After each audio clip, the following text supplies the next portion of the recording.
So I watched more One Piece post Marineford, and I wanted to cover more of it.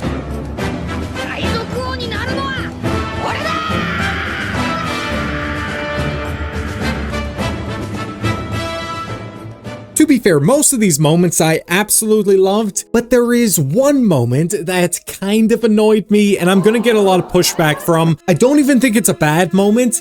It's just a character does something. That character is Ace. Ace does something which kind of annoys me, so I wanted to talk about it. Now, I am still playing around with some of the style of these videos, so let me know if you like these. Best way of letting me know is by liking and subscribing. Also, feel free to comment. But yes, post Marineford has been incredible. I talked about a lot of it. Luffy meeting Ace, Ace trying to kill Luffy, that part wasn't so great. But it turned into something great because then Ace befriended Luffy and I loved their dynamic. I also loved when Sabo was introduced and their whole dynamic. But just when I was liking their dynamic, Oda was like, oh yeah, we're going to take Sabo away. He's going to go back with his family, but this is not a happy reunion because there are a bunch of psychos. And I gotta say, I love how Oda uses all of Goa Kingdom to depict the way the whole One Piece world really operates. How you have the rich and the powerful and the nobles, and the way they kind of look down on the commoners. And you even get to see the way they discard people and objects, which will become important, especially when I discuss Dragon in this video. Which again, that was another thing I wasn't expecting, because just when I thought post Marineford was crazy, this is when Oda's like, oh, you know what would make it even crazier? How about Dragon shows up? And I'm like, yeah, no, that definitely did make it crazier. And the more and more I think about these past few episodes, and the more I think about Dragon, the more it is driving me insane. Because again, I start to theorize, then I realize like, oh, but it could be this, or it could be this. And I'm going kind of crazy with these theories. Well, then again, I am kind of crazy, so I can't really blame that on One Piece. But One Piece is not helping my mental state. And I'm gonna dive more into it, but Oda really cooked with the way he depicted the nobility. Someone cooked here. Like, I could describe them in all sorts of interesting ways, but like the easiest way to describe them is they suck. Like, they are horrible, but it actually contrasts just how unique Sabo is as a character. And even the way he was able to connect with Dragon. But anyway, I got a lot to discuss because the last major thing that happened leading into what I'm about to discuss today is the nobles were like, okay, we got to prepare for the arrival of the celestial dragons, who will also be important in this video. And it's like, okay, how are we going to prepare? Well, you know, we can clean up the streets, maybe have a whole celebration for their arrival. And yeah, there was one more thing. Oh yeah, we need to burn down all of Grey Terminal. And I remember when I was first hearing that, like, okay, that is kind of insane, but at least they're gonna give the people a way to escape, right? Wrong. They actually orchestrated the fire in such a way that it would cause maximum possible casualties. Because again, it is about hiding their shame. It's one of those funny things where you have the trash heap and then you have the high town where all the nobles live. But I think we all know where the real trash lives. And of course, the king and the nobles double-cross the Blue Jam pirates who set the fire, so they pin it all on them. And I don't think anyone is crying over the Blue Jam pirates because they kind of had it coming. You know, when somebody bad does something bad to another bad person, it's like, yeah, it's bad, but it feels less bad. And the very last thing leading into what I'm about to discuss is the Blue Jam pirates come across Luffy and Ace, who are desperately trying to escape the fire. And the Blue Jam pirates look at these children and they're like, yeah, no, you are not escaping this fire. We are going to take you down. And I'm watching all this like, please just leave the kids alone. It is not that serious, okay? Like, yes, your lives suck, but you don't have to drag down as many people with you. But I get it. That's how the world often works. And one of them is about to kill the GOAT himself, Luffy. And Ace is like, yeah, I don't think you will. I will use my secret ability, which I didn't even know I had, called Conqueror's Haki. And I'm going to knock out all the pirates except Blue Jam and save him. Now, I said in my last video that I would have a list of characters who I would want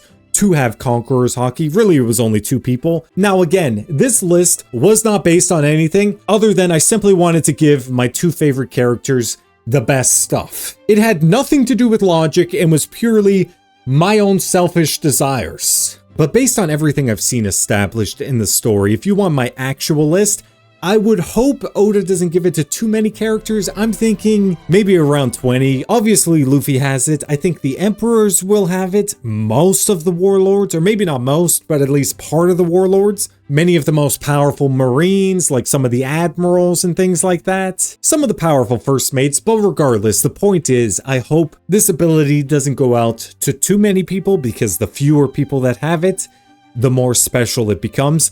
And I am unapologetically selfish when it comes to giving Luffy the best stuff. But either way, I rambled way too much, so the last episode ended with Blue Jam pointing a gun at Ace. We heard a gunshot, but then it cut to black. So my only question was, how did they survive? Like, how do they get out of this? But I wasn't expecting just who would save them. Okay, so there was a gunshot. So he shot, but obviously it didn't hit Ace. Dadan. She's basically like their mother at this point. Because we see Dadan turn up and save them, and this moment right here, this was the moment where Dadan entered GOAT convos for me. And again, it is a very selective list, but I believe Dadan has established herself on this list. And I don't even know if this is an actual debate or not, but hey, if it's not, I am going to start this debate. Who was better, Shanks or Dadan? Like, yes, I know that that is probably a toxic debate, but it is exactly the kind of toxic debate I have all the time. Like, yeah, they're technically on the same team, but I don't mind pitting them against each other. I know who I would take, and hey, what is Oda trying to imply about the power scaling? Like, yes, Shanks might be an Emperor of the Sea, and maybe he could turn up to Marineford and be like, okay, stop this war, and everyone just listens. But when he saved Luffy, he had to lose an arm. Meanwhile, Dadan saved twice the children and lost no limbs. I think Oda is trying to imply something. All I know is Akainu and the Marines are lucky Dadan was not at Marineford. To be fair, we might all be lucky, because I don't know if anyone would have survived. Okay, but in all seriousness, Dadan is an incredible character. I definitely had my doubts when Dadan was first introduced, especially because I was wondering, what is Garp thinking? Like, Garp, this is the person you chose to leave Luffy and Ace with? And not only that, but Garp explicitly wanted both of them to join the Marines. So I'm like, maybe he's actually trying to turn them into criminals. But in hindsight, it makes a lot of sense, because Dragon became the most notorious criminal in the world. Ace became a very notorious criminal, and Luffy is well on his way to surpassing Dragon to become the newest most notorious criminal in the world. So maybe Garp is actually playing some three-dimensional chess here, and his whole plan was to actually turn them into notorious criminals so that they could topple the world government, because he sees the evil stuff that happens at the top of the world government, and he's like, this is my grand plan. Okay, to be fair, he's probably just bad when it comes to parental decisions, but who knows? Actually, no, it's probably just bad choices. But either way, I love Dadan, and I also love the journey she's gone through with, first of all, being threatened to have to look after these kids, to then pretending like she doesn't really care about their well-being, and then you actually start to see, like, no, she does care about their well-being, and then we get to this point where she's willing to die for them.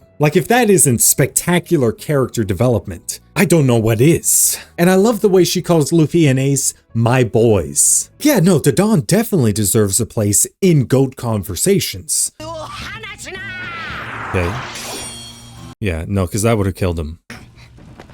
Okay, we got reinforcements. You see, you don't mess with the children. I don't know why, but I'm registered as their foster parent. That's kind of funny. This is making me think he made the right decision. Now, I was wondering what exactly is going to happen here, because Blue Jam is not backing down from all these mountain bandits. I'm even like, Blue Jam, what the flip is your problem? Like, just leave people alone. Why are you so willing to die for foolishness? I get it though, it's because he feels his whole life is up in flames, but Blue Jam isn't willing to back down, so Dadan is like, okay, we got the boys, let's dip. And so as much as I loved that first moment, I know I'm gonna get some pushback on this moment. I can't help it, okay? It's just the way I feel, because of course I see who didn't turn to run, and I'm like, Ace. It is One Piece. You see, what the flip? I don't, like, want to get angry with Ace, but this kind of stuff, like, it's not endearing to me. It just upsets me. Like, I get it. His father never ran from a fight. You know what his father also had? Strength to back it up. Like, he overestimated his abilities. I get why they showed this because it's in his character. It doesn't mean it still doesn't irritate me, though. Just because I understand all the reasons for it, doesn't mean I like it. I actually probably got a little too upset about this, but what can I say? It opened up an old wound. It just reminded me of everything that happened in Marineford.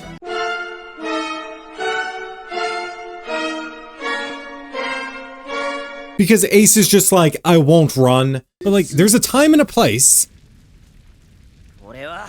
I am what? Stupid? What? Obviously not. Don't give him the music. Like, if one person stays, then everyone should, and you should just jump him. But like, you didn't need to take this risk. And was I being a little too harsh on him? Maybe, I don't know. I mean, like, sure, it's how I felt in that moment. I do feel bad in those moments where I hate on Ace, but some of his decision-making is some of the most suspect in the entire series. Like, as he's becoming a more notorious pirate, he seeks out the world's strongest man to challenge him. And it doesn't even take an intelligent person to know that is a mistake. And then, of course, Whitebeard turns up. He immediately is just like, I'm Whitebeard, world's strongest man. Why do you want to fight me? Like, you know who I am?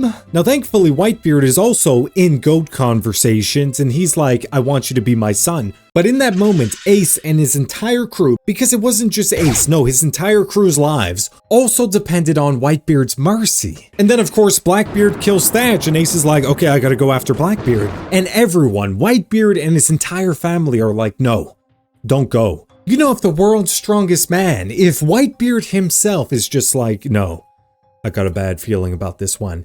You know, if he's saying that, maybe you should listen, but no, he doesn't listen, and we know how that turns out. But then, of course, everything happens at Marineford. So many people sacrifice so much for him, and then Akainu has some taunts, and then all of that gets thrown away. So when I see a moment like this, I'm like, yes, I understand. That's who he is as a character. I'm not even criticizing the writing of this moment. No, I get it, okay, we're going to see the stuff that made Ace Ace.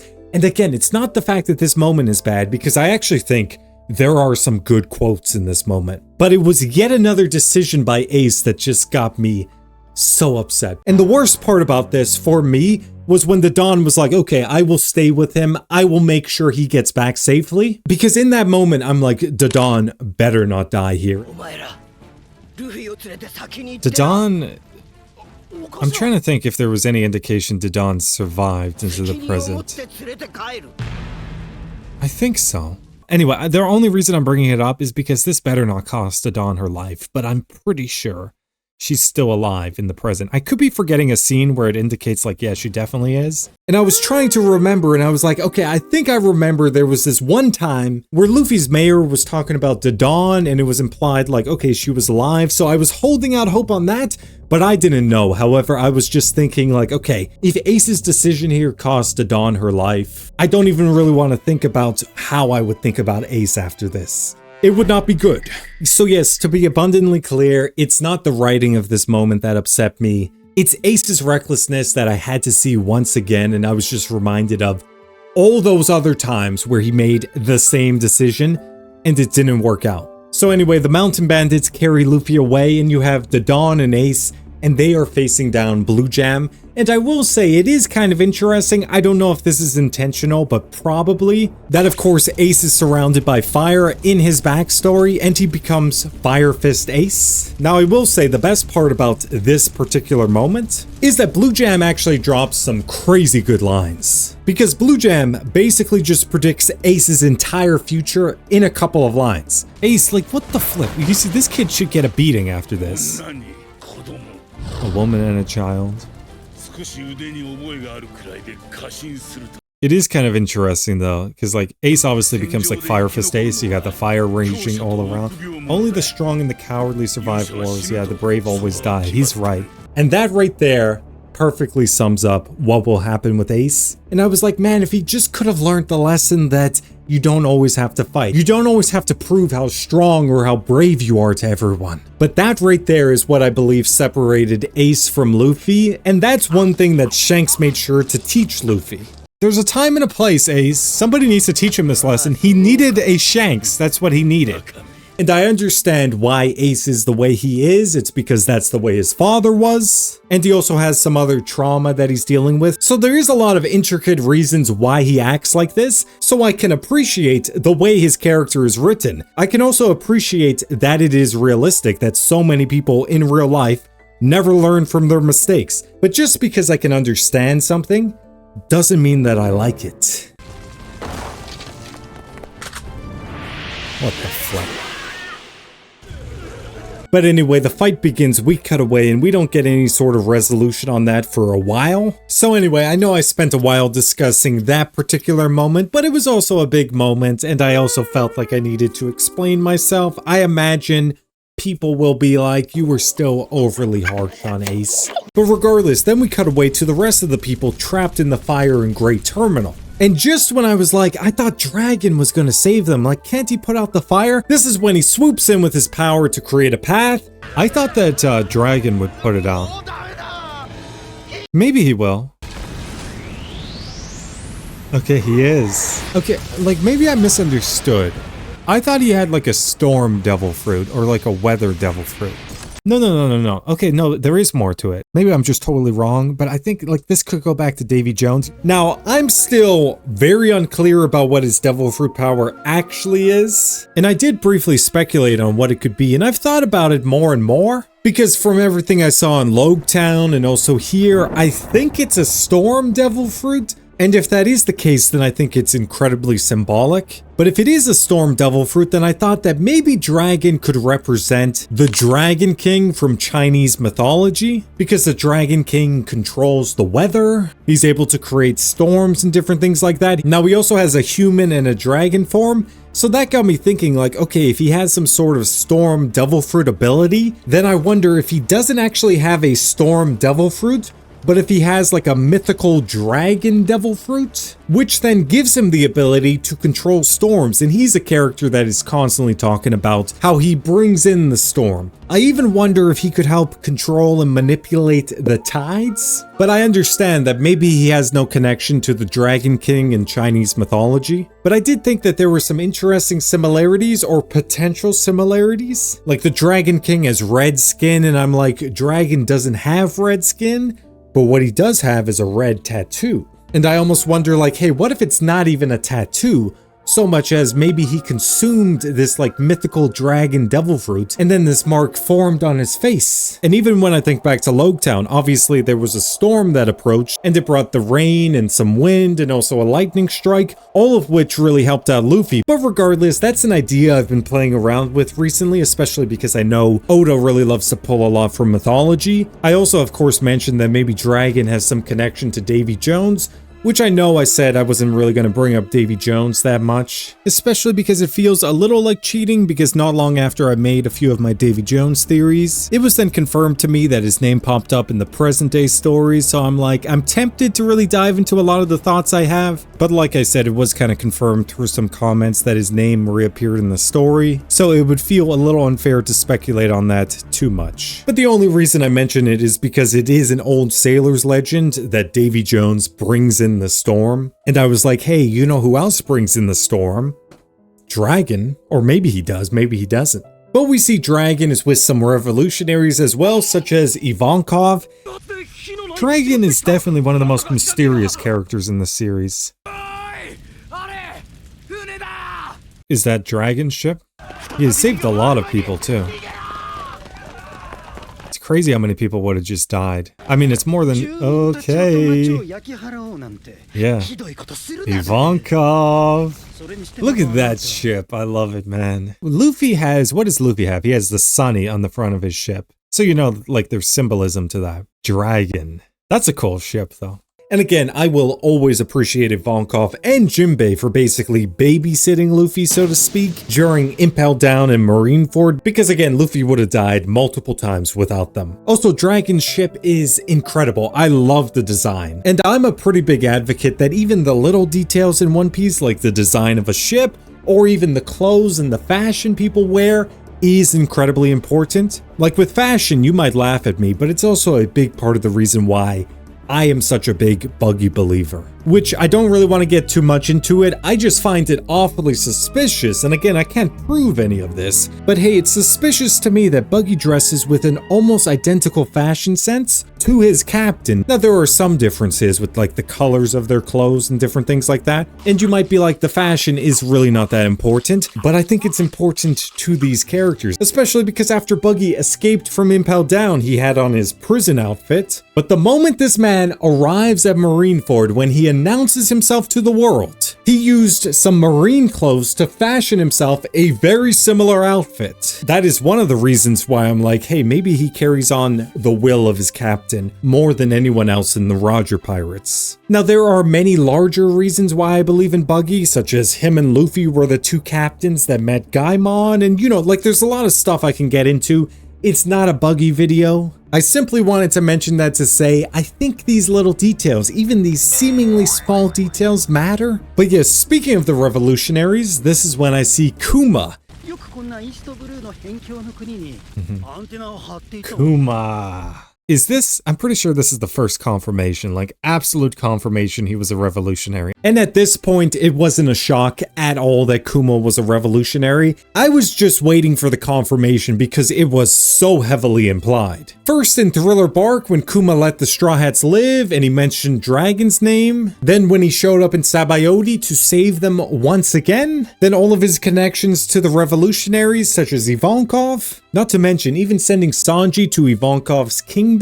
And I don't know all the reasons why Kuma sent each of the Straw Hats to their individual islands, but I have to assume he was fairly intentional with where he wanted to send them. Like even sending Frankie to Dr. Vegapunk's homeland, I think that that's important. Or sending Nami to Weatheria, like maybe they have some sort of connection. Or Robin to a place where the revolutionaries were about to attack, like hey, maybe these things are all kind of somewhat involved with the revolutionaries. But regardless, we get to see Dragon show why he's the leader of the revolutionaries, because this man gives an incredible speech and I'm like, yeah, that is why that man leads this army. I mean, sure, there's other reasons as well, but the motivation is there. And even though Luffy is a silly, wacky, and goofy character, he's also good at motivating at certain points. Nothing like a bloodbath to start the day.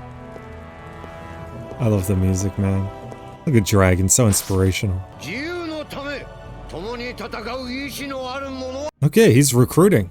And Dragon recruits a bunch of the people he just saved from the fire. And I gotta say, I love the fact that Dragon takes what the world discards, and he will use that to try and build a better world. And even Dragon has talked about Goa Kingdom a lot. After all, it is the kingdom he is from, but it's like Oda is using Goa to greater symbolize the entire One Piece world. How you have the rich and the powerful way up high willing to discard anyone that they want, and how Dragon can use what they discard to try and build a better world. But I feel like Oda is very intentional with the stuff he's showing. Like he shows just how peacefully the nobility is sleeping while fire rages all around. You also see the commoners in the lower levels actually worried like, hey, what if the fire spreads here? And to me, this feels like a smaller scale version of Mary Joie. How you have the most important nobility way up high, shielded from all the fires and all the dangers that the commoners way down low have to face. But if Goa Kingdom is a greater depiction of the One Piece world, then what exactly does Grey Terminal represent? Because I think the One Piece world had its own version of Grey Terminal,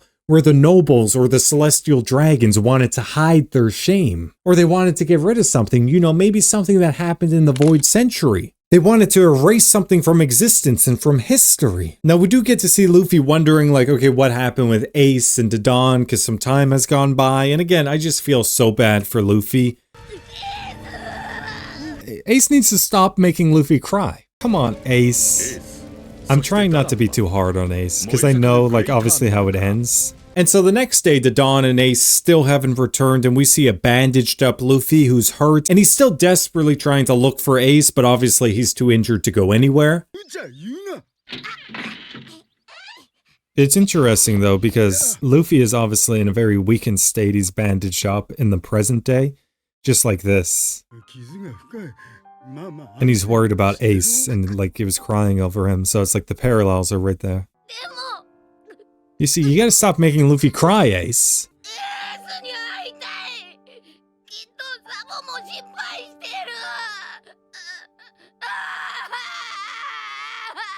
I don't really want to see Luffy crying like that. It's good, it's a good scene, but I don't like it. Because he makes me sad then. And it is interesting how back in Goa Kingdom, everyone is carrying on like, oh, it's just a normal thing. And one of the things stressed after the burning down of Great Terminal is that they're destined to repeat history. And I believe Oda is giving a greater warning for what the world government is going to do again. I imagine it won't be long before the world government decides to reset things themselves. Now Sabo wakes up and he quickly gets caught and brought back home. But like, what the flip? You see, they treat the animals better than they treat the commoners, the people. Okay, you got a lot of people looking for him. They will find him fast. You're not getting out there. Found him.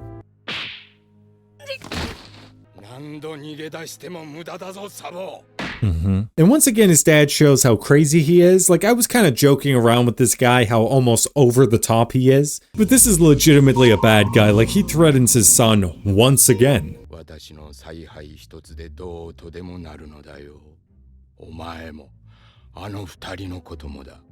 I love just how easily he threatens the children. Ace. Luffy. Don't bring up Stelly. Stelly is a snake! This kid is a snake. Don't show me his face. Don't show me this child. Anyway, you can't let this child, like, take over the household. No. But I do not like any scene with this Stelly kid because he just seems evil. And I mentioned this, how Stelly seems uniquely made for this life. Somebody who's willing to do anything to both keep and attain more power. And Sabo is definitely not made for it. I'm helpless. Yeah, I am fascinated by Sabo's story. Ace. Luffy.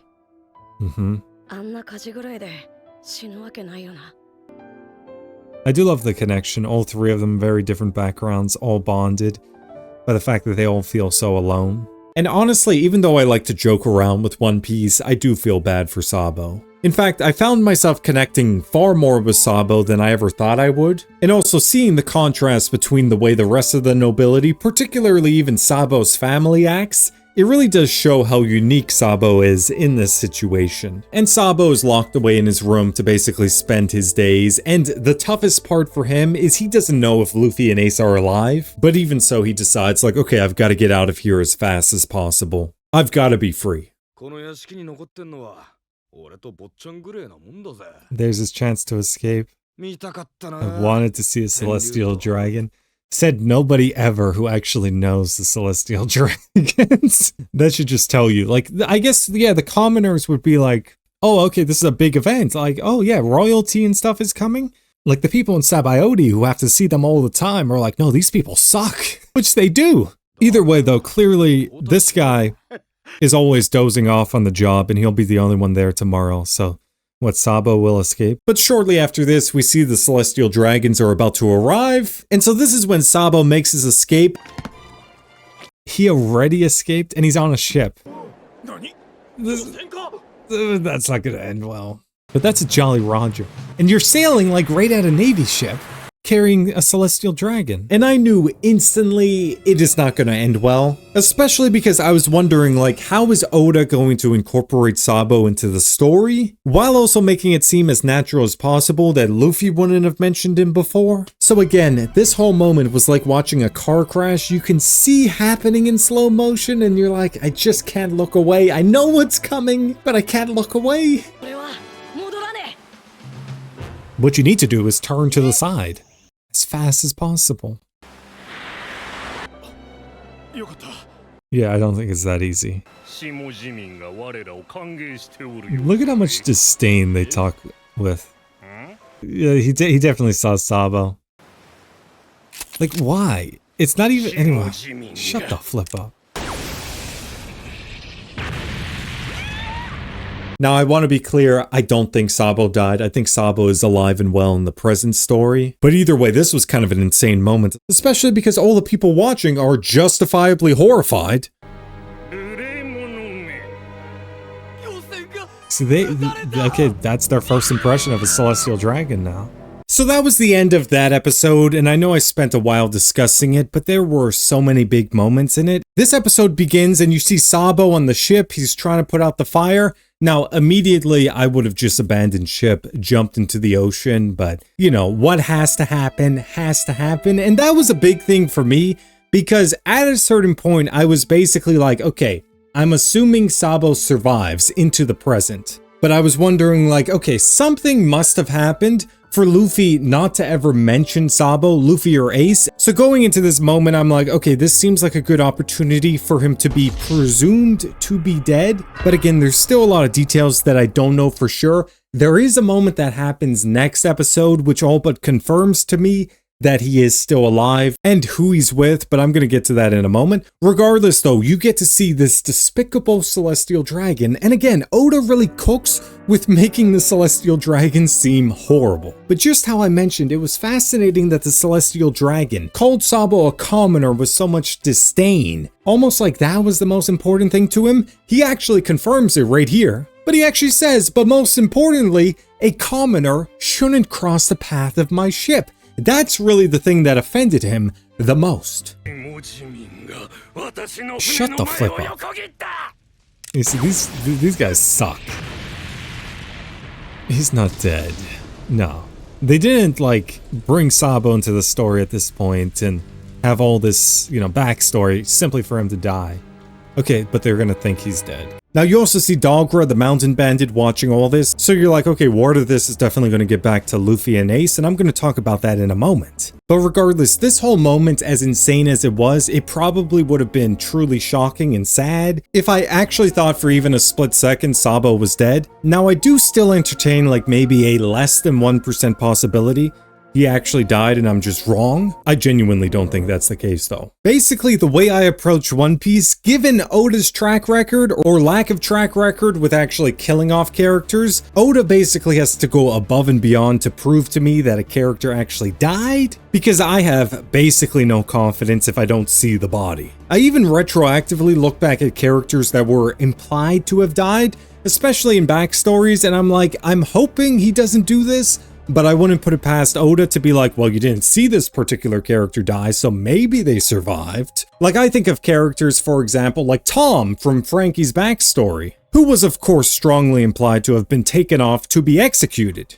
But again, because of all the track record Oda has with characters not actually dying, I'm kind of like, I don't even know if he's truly dead. Like, Oda might be like, well, I didn't say he was dead for sure, it was just implied, so I can bring him back. I hope he doesn't do that, but again, I wouldn't put it past this guy. And I know there are some examples of him actually killing off characters like Marineford, but again, if you have a long track record of doing one thing, just because you have an exception to that doesn't mean that I'm just going to apply that exception going forward. But then we go back to where Luffy is, and my only question is, what news will he get first? The news of what happened to Ace and Dadan, or the news of what happened to Sabo?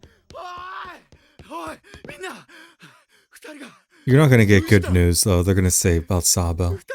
Oh, okay, never mind, you did get good news. I love the way he came through. Okay, but what happened with this Blue Jam guy? Did he die? They wouldn't, what the flip? That's kind of crazy. You still kind of irritated me for staying behind though. Now, of course, he sees Ace and Dadan came back, and obviously, like I said, I knew Ace survived. Dadan was one where I'm like, please tell me this did not cost Dadan her life. Now it didn't, but still, Ace is actually carrying Dadan. And as much issue as I have with Ace and being reckless, I do love how much he cares about the people he calls family. And I especially love Luffy's reaction to him being back. It's kind of funny, just looking at Luffy. Jeez.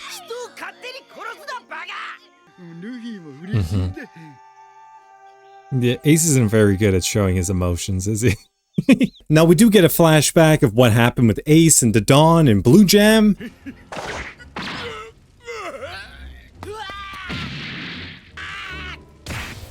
Does that mean they won? You did all that just to knock him out, so why didn't you just leave to begin with? But yes, honestly, the whole Blue Jam resolution was a little unsatisfactory to me. but it's not the biggest deal. On the other hand, this moment here where we see Ace and Dadan, they're trying to desperately escape the fire, and Dadan realizes like, okay, I know what I have to do. Oh, she's gonna go through first. Yeah, this got hurt. And again, I love Dadan as a character. This moment right here just adds to that. Because regardless of who Ace, Sabo, and Luffy's biological mothers are, Dadan to me is their real mother. But of course, we get to see why it took them so long to return, because Dadan obviously got injured, making sure that Ace would be able to survive. And as much as I take issue with some of Ace's decisions, as I said, I do love how much he's willing to do for the people that he loves. Like, this man desperately tries to do everything he can. He goes into town, he steals medicine, supplies, food. He wants to make sure Dadan stays alive. He did a lot.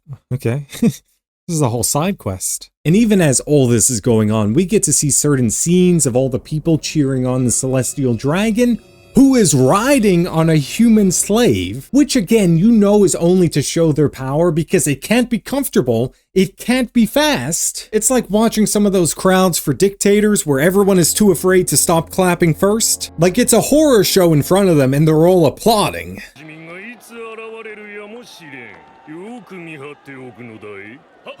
Everyone's cheering, meanwhile they're just like on slaves and stuff like that. The flip? Oh, I love this scene. This was a nice little scene. I don't know why. Now we come to another moment, which is a big moment, where Dadan asked Ace like, hey, why didn't you run away? And I will be honest, I still have a few issues with this moment. I do keep thinking it over, and I can understand certain views of it, but there is honestly something about it that still doesn't sit right with me.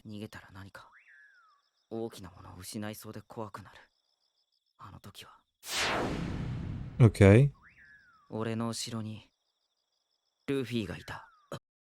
I better not say anything. Yeah, I get it. It's just what his father would do. I get all that, but still. Yeah,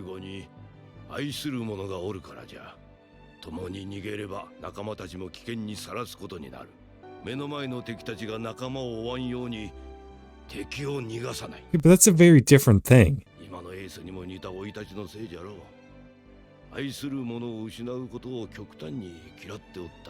Yeah, I get it. Okay, I get like there's reasons behind it and that you could spin it into a nice thing.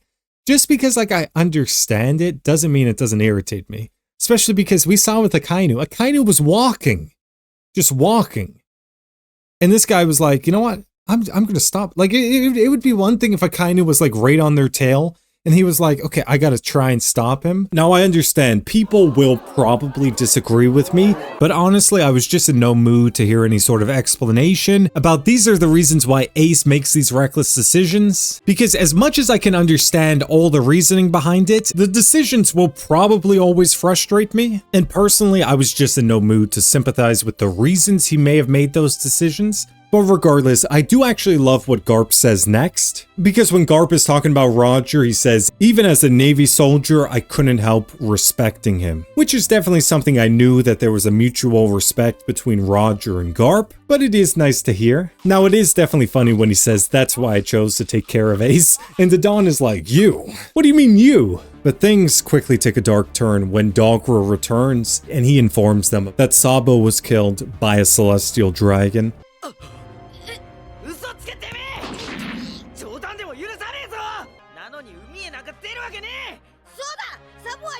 He must have escaped. I mean, he escaped so many times in the past. Now, as I said, I never thought for a moment Sabo actually died. But it is interesting to know that Luffy thinks a celestial dragon killed his brother Sabo, because again, this is Luffy's backstory, so it does impact the way I view the moment where Luffy of course punched a celestial dragon. Now, I don't know for sure if Oda knew about Sabo when Luffy did that, or if he knew that Sabo died to a celestial dragon, but regardless, the canon is, based on Luffy's backstory, when he came across the celestial dragons in Sabaody, he knew that they were also responsible for killing his brother. So I do reevaluate that moment a little bit. But even though I think Sabo is alive, it's still a hard-hitting moment when Luffy and Ace start to kind of freak out because Luffy starts bawling his eyes out, and as I always say, it is tough for me to watch Luffy cry. Especially because Luffy's like, wait, so Sabo wasn't happy, and you know that they kind of blame themselves? Now, obviously they're not responsible for what happened, I just know Luffy would partly blame himself. Because the way Luffy thinks is, if I was stronger, Sabo wouldn't have had to go back, and then Sabo would not have died.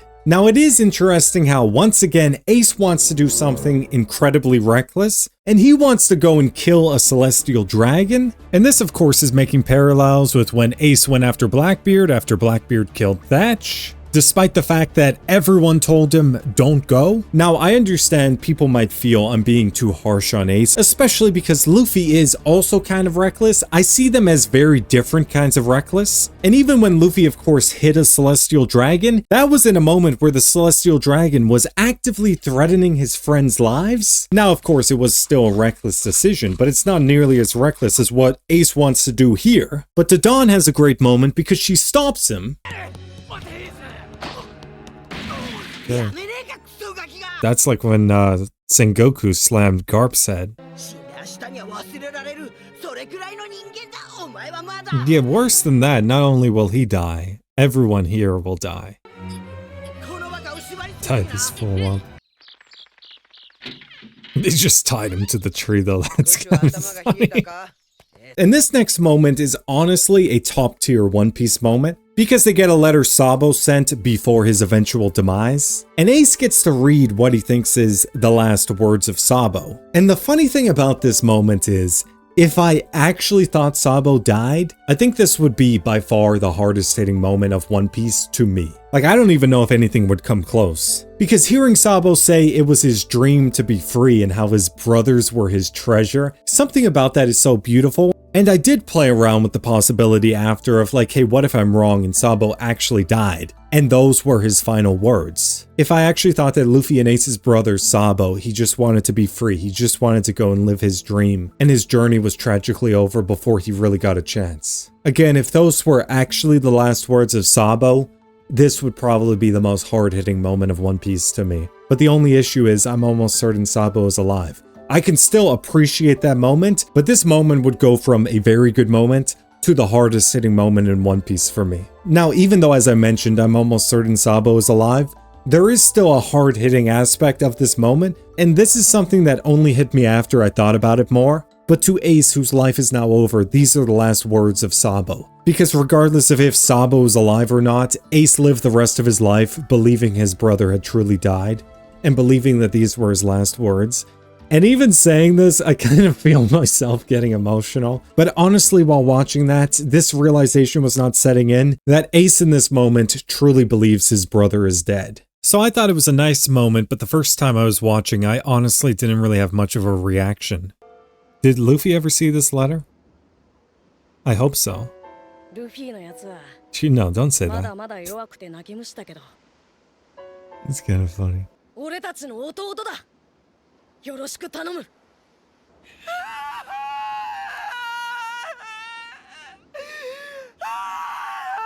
So yes, in hindsight, I wish I would have had more of a reaction to it in the moment, but that's sometimes the nature of these things, is sometimes I need more time to let things set in. There are many moments in One Piece where only looking back on them, sometimes a second watch or a second read, where the real emotional weight really starts to set in. And not long ago, I was rewatching the moment where Ace died, and a moment that hits way harder now that I've seen this backstory is when Ace is dying and he's at peace with his death, but he's thinking of Dadan and Sabo, and he talks about how important both Luffy and Sabo were to him. Now, he clearly thinks Sabo is dead, but I like how in his last moments he was thinking of Sabo. And of course, he was also thinking of Dadan. And he tells Luffy like, hey, if you ever run into Dadan again, say hi for me. That is honestly such a beautiful moment. It's a shame that when I was watching that for the first time, I didn't know who Dadan or Sabo were, but that's definitely something that only has its true impact now that I know. But I do think it's an important detail that Ace went off on his own to cry, because he still wants to present himself as the stronger, older brother, you know, the brother who takes care of Luffy. But speaking of Luffy, he's of course also mourning in his own way. He has so much joy, so to see him like this is always a little bit harder hitting. Yeah.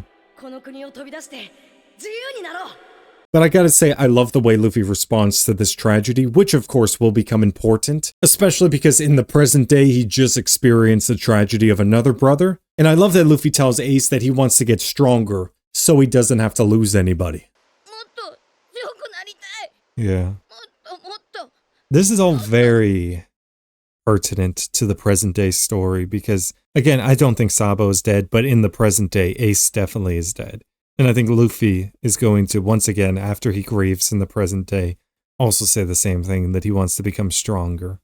And to be fair, he does need to become stronger. He needs to learn Haki, and he needs to get stronger so that he doesn't lose people if he can avoid it. Even this moment is a nice callback to some of their words at Marineford. エースは死なないでくれよバカ言ってんじゃね I don't know why it's kind of funny. え俺よりはるかに弱いくせによいいか覚えとけルフィ This is when he promises he won't die. 俺は死なねえ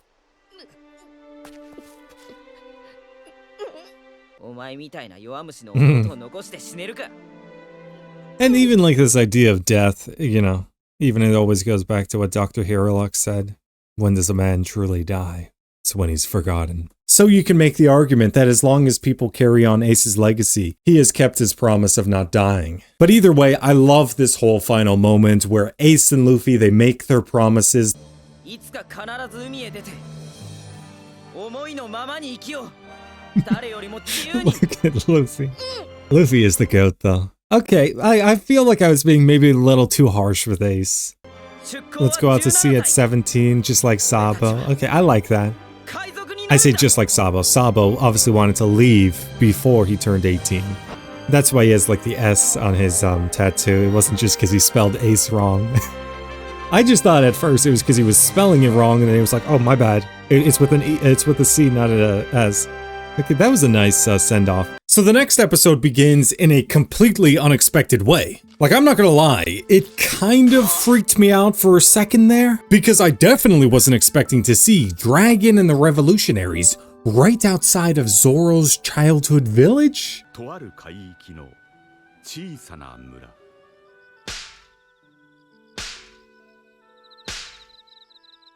Oh, okay. I was not expecting to see this. Okay. Zoro's village with Kuina. But the main thing I was worried about was with Kuina, especially with Oda's track record with death, and I'm like, please don't imply something like, oh, maybe she faked her death or started a new life, or maybe there was some kind of connection with Ivankov, you know, with the hormones and things like that. Now, to be clear, it doesn't seem like any of that was implied. But again, I was nervous for a second there, especially because with backstories in particular, that is a sacred line where I really hope Oda doesn't cross and start changing up things too much. But I will say it was nice to see Zoro again. Even if the scene was brief, it was cool to see him training. Wait, are you gonna say Dragon met Zoro too? Look at Zoro. Zoro really was a demon, wasn't he? What the flip? Now we see Dragon arrive back on his ship and Ivankov is asking like, hey, what took you so long? What kept you? And there is an important detail here which I missed on the first viewing. It was only on a second viewing that I picked up on this detail because again, I was so surprised by seeing the revolutionaries outside of Zoro's village, I missed this line. It's not, actually now I'm starting to wonder, like it's not going to be revealed that Kuina also escaped, right? No, okay.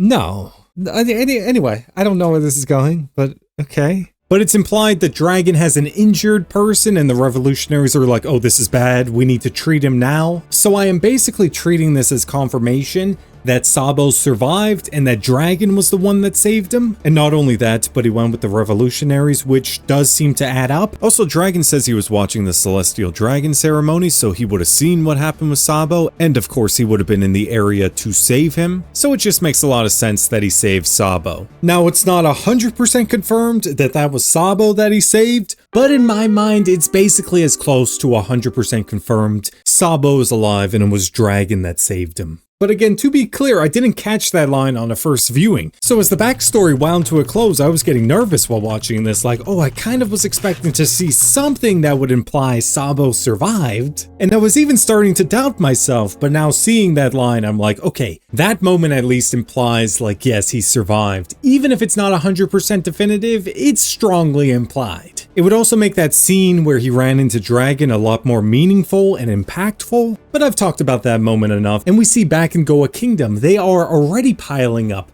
more trash, and again, this cycle is going to repeat. Here comes some junk. Yeah, they just went right back. Okay, it's just a cycle. Rinse and repeat. And I mentioned this earlier in the video, but it does seem to me that Oda is strongly stressing that Goa Kingdom is a smaller scale representation of the greater One Piece world. And he shows this by the fact that the rich and the powerful and the nobles are able to do whatever they want, even discarding the people and the objects they view as problematic. For example, like Great Terminal, and then everyone continues on like everything is normal until the next time it happens. And it's a repeating cycle. Now, I think the world government operates in much the same way, just like how you had the Void Century and the world government won whatever that conflict was. They erased the history, pretended like it never happened, then continued on until it's likely going to happen again, which then also makes me wonder, could it have even happened before the Void Century? And how many times could it have happened even before the Void Century? Because again, the One Piece world is wild. You basically have all sorts of mythical beings and titans basically wandering the One Piece world. The Sea Kings, for example, like what are they? What is their story? How long were they there? As I keep saying, I know Oda likes to take a lot of inspiration from mythology. Maybe he was implying that long before the humans took over the One Piece world, there were titans wandering about. We see this all throughout different mythologies, so I'm like, it wouldn't shock me if he wanted to go that direction. One thing that I constantly give Oda credit for is the world building. And not just the obvious world building, but sometimes the more subtle but drastic world building. Like I've talked about crazy amounts of world building that happened in Skypiea, or Long Ring Long Land, even Thriller Bark from time to time. Because even Thriller Bark, I look at that as like a wacky, silly, goofy arc. But again, even through Brook and the stuff I saw in Thriller Bark, like that really shattered the way I viewed the One Piece world. Because even with Brook and his Devil Fruit, I'm like, hold up, wait a minute.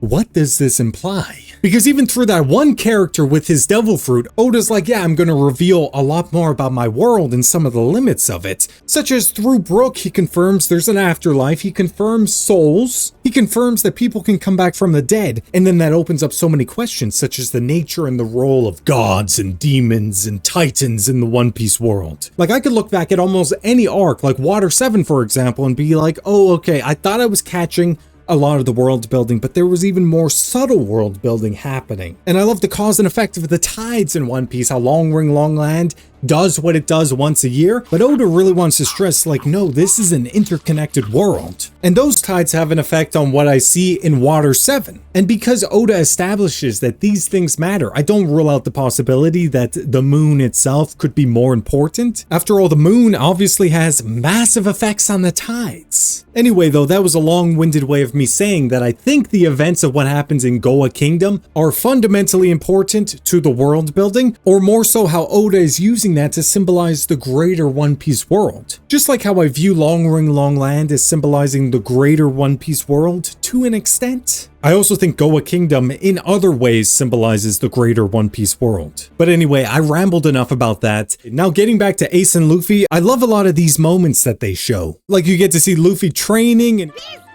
Is he better? Okay, you had to dodge, so he has gotten better. He's okay, yeah. Ace is laughing. That's nice. I don't know if I've ever seen Ace like laugh quite like that. I mean, other than with Luffy, I guess. There was one moment that kind of confused me at first, when both Ace and Luffy imagined Sabo at the same time, and I was like, what is going on here? Luffy,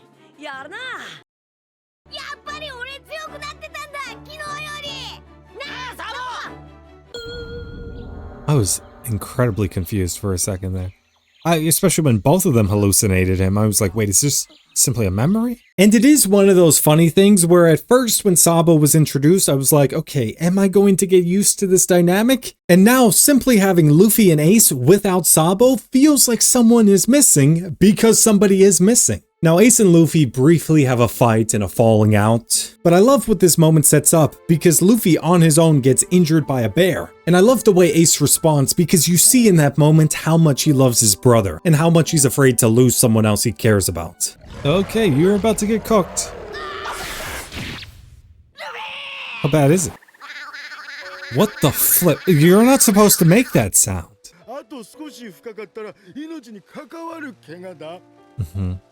Yeah, I get it though. It would be a scare.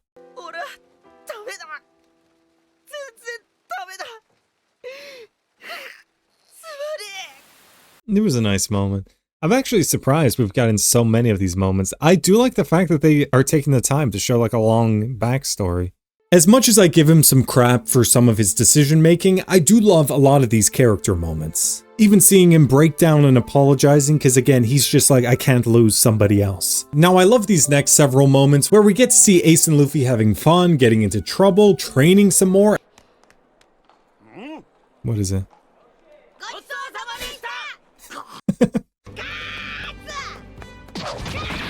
Okay. I mean, Ace is definitely stronger than Luffy. But still, like, this man got cooked. What the flip did you do to this poor creature? The animal abuse knows no bounds. Okay, I love this. Look at their dynamic. Well, we see 7 years go by. Ace is now 17, so of course he heads out to sea.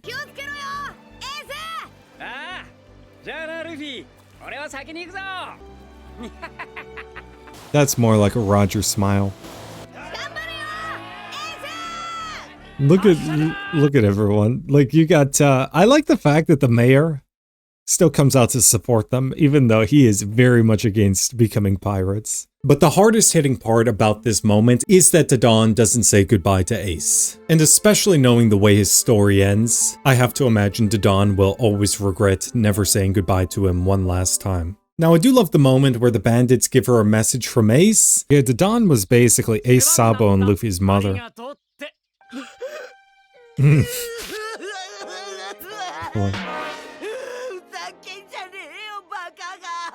Dadan's temperament, I don't know if this makes any sense, is vaguely similar to like Frankie's. But finally, Luffy is 17 and it's his time to set out to sea. And it is kind of funny how things come full circle. Okay, that's the attire he set out with, okay. So are they actually showing like the manga thing that they didn't show? I'm not gonna lie, I would have a lot less faith with Luffy setting out. Because with Luffy, I'm like, this man doesn't know navigation or anything. It's true, he still doesn't because of that one time. Luffy's still the GOAT, isn't he? I mean, I guess this is a goodbye, you just didn't say goodbye at the shore. Also, like, you can't say goodbye at the shore because it wasn't in the manga. It's crazy, man. Yeah, so are we gonna see him actually hit the Sea King? This was not fine, but it's a good thing you had that barrel. That barrel saved his life. Like, this man either had the best of luck or the worst of luck. And the theory I've been kicking around a little bit, which I'll be honest, I don't really have much to base it on, is that the whirlpool that Luffy got caught in was actually created by his father. Now again, I don't really have much to base this on other than the fact that Dragon was in the East Blue around this time. And it wouldn't shock me if maybe he wanted to test his son or maybe try and guide him a little bit. Because after all, if he doesn't get caught in that whirlpool, he doesn't meet Kobe and then he probably doesn't meet Zoro and his whole journey is completely different. But as I said, I don't really have much to base it on, but it wouldn't shock me. After all, I do believe his dad would have the ability to create whirlpools if he has the ability to control storms. Also, it does seem to me that Dragon created the storm in Logtown, which also helped guide them into the Grand Line. So it does seem like he was more involved behind the scenes in Luffy's journey early on. But regardless, I love the way this backstory concludes.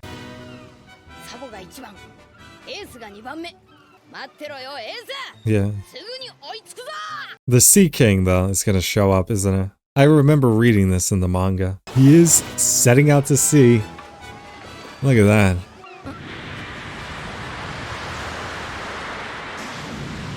He's a lot stronger now, which makes you wonder what the flip was Shanks doing.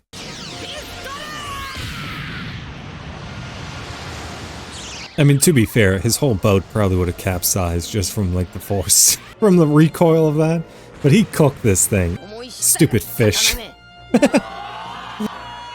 I love the fact that even the mayor is cheering. Now, I absolutely love how Dadan and the Mountain Bandits actually came out to see Luffy off. And in that moment, I was hoping Luffy would get to see Dadan one more time before One Piece ends. They actually came to see him off.